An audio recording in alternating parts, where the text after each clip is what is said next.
sant leen d'abord gërëm leen d'abord si mobilisation bi ñu def tey lépp loo xam ni defoon naa ko moom war naa ko yokk ndax li ñu def ndax tey c'est itam li nga xam ne moo ñu tax a jóg d'abord mooy ñaar rek la Thiès jëm ca kanam président tam am li mu bëgg c'est ni ma gisee tey nit ñi ni ñu dajaloo won nañ ni en tout cas Grand Thiès moom Thiès Ouest fas nañ yéene jàppale bu baax président Macky Sall te xam naa ni président aussi bu gisee lii moom it xam naa ni fas na yéene bu baax jàppale waa Thiès surtout waa Grand Thiès firnde bi mooy maa ngi sama wet koo xam ne bis bu ne mu gis président guddi wala ngoon muy vice président à l'Assemblée nationale monsieur Abdou Mbow oyof na loolu moo tax mu ñëw fii soo ba ngoon nee na ma léegi 3 heures du matin la tëdd xam nga ko yow 3 heures du matin 9 heures nga xaw a xëyaat di def randonnée donc li ngay def ñor na la donc encore une fois dama koy remercier bu baax parce que aussi wax dëgg yàlla nit lu mu la defal da nga ko war a sant gërëm ko ci initiative bu mu def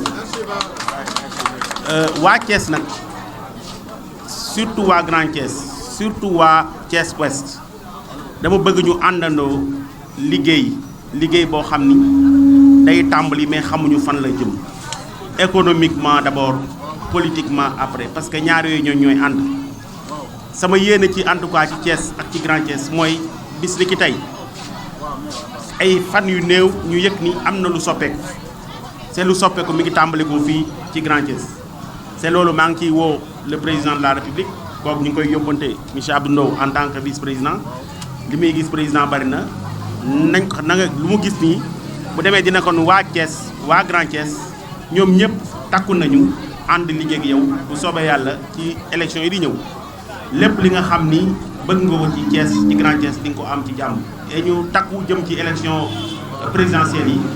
am nañ yaakaar ni président du am dara lu ko naqari ci Thiès nañ gagner les élections vraiment au la main. Merci beaucoup, je donne la parole à monsieur Abdou Mbow donc vice-président de l'Assemblée. bi nga xam ne mooy président mouvement Thiès sur les rails du développement monsieur le président man nag li ma indi fii ñaari mbir la benn bi mooy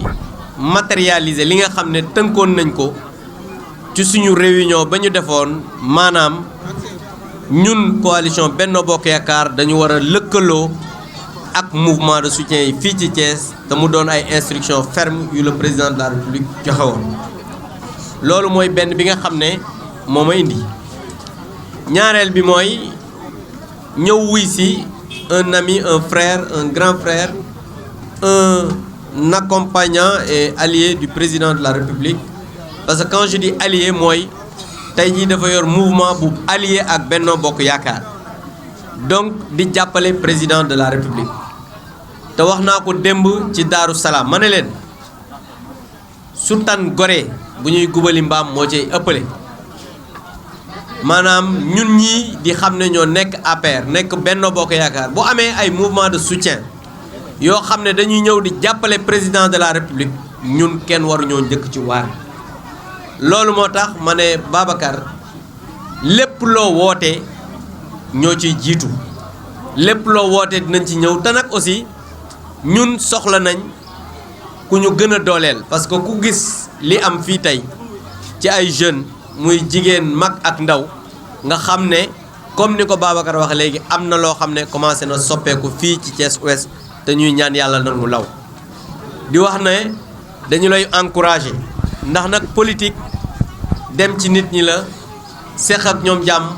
waxtaan ak ñoom ba pare nag jariñ leen jariñ bi mën naa doon socialement mën naa doon idéologiquement mën naa doon aussi de manière administrative te yow opérateur économique nga mën nga jariñ ndaw ñi mën nga jariñ mag ñi te loolu ku koy def président de la République ngay jàppale. Donc je voudrais juste dire que je suis venu aujourd'hui ici à la manifestation de cette randonnée pédestre organisée par le président Babacar Fall, qui est le président du mouvement Thiès sur les rails du développement, pour deux choses. D'abord, la première chose, matérialiser l'accord qu'on avait pris à la réunion de Benno Bokk Yaakaar et les mouvements de soutien. Parce que souvenez-vous, on avait matérialisé au sortir de cette réunion qu'on va maintenant mutualiser les forces entre les partis politiques qui composent Benno Bokk Yaakaar et les mouvements de soutien qui accompagnent le président de la République. Et Babacar Fall a un mouvement aujourd'hui de soutien qui est en train de travailler à l'émergence de Thiès. Parce que ne serait-ce que par le nom Thiès sur les rails du développement veut dire énormément de choses. C'est pourquoi le président Babacar, nous l'encourageons, nous le félicitons et nous comptons énormément sur lui et les autres mouvements de soutien pour que Thiès revienne dans l'escarcelle du président de la République, comme il l'a été d'ailleurs lors des dernières élections référendaires. Juste pour dire la deuxième chose, nous avons vu aujourd'hui ici à Grand Thiès,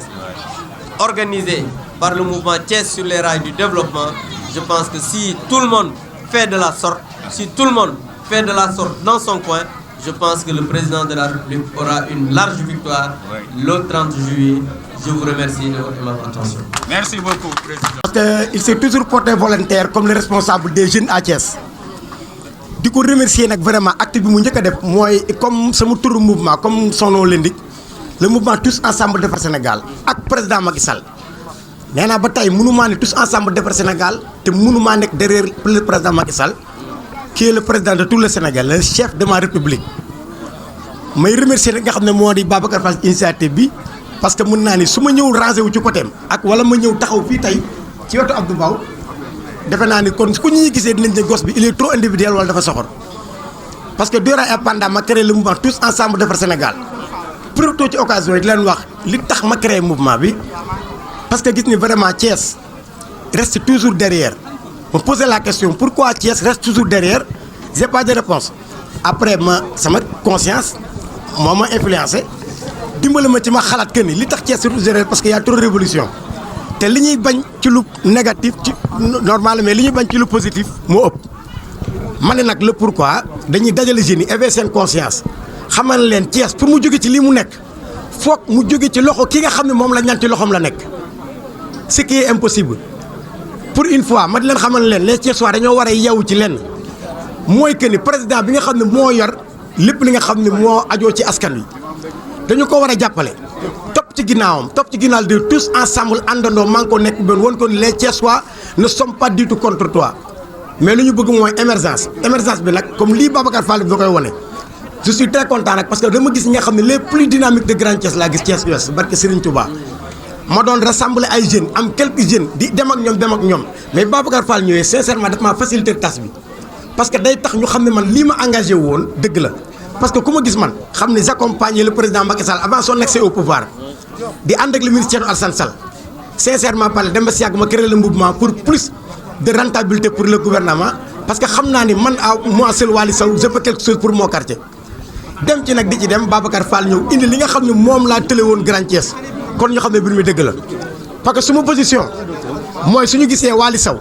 nekkoon ci parti réew mi dem ba si yàgg engagé pour jàppale président Macky Sall dañ ci war a jàpp parce que le pourquoi mooy Thiès reste derrière te dañoo bëgg Thiès avancé ku am mag moo propre grand frère di le maire de Thiès ma bàyyi ko fa ñëw di topp ki nga xam ne moo di président Macky Sall kon dëgg la maa ngi jégalu di nuyu ñëpp nag li nga xam ne mooy affaire bi dootul affaire du partisan affaire de république la. Le parti est trop partisan mais la république est totale te Macky Sall xam na ni c'est le président de la république kon maa ngi remercier ñëpp Abdou Mbow merci Babacar Fall.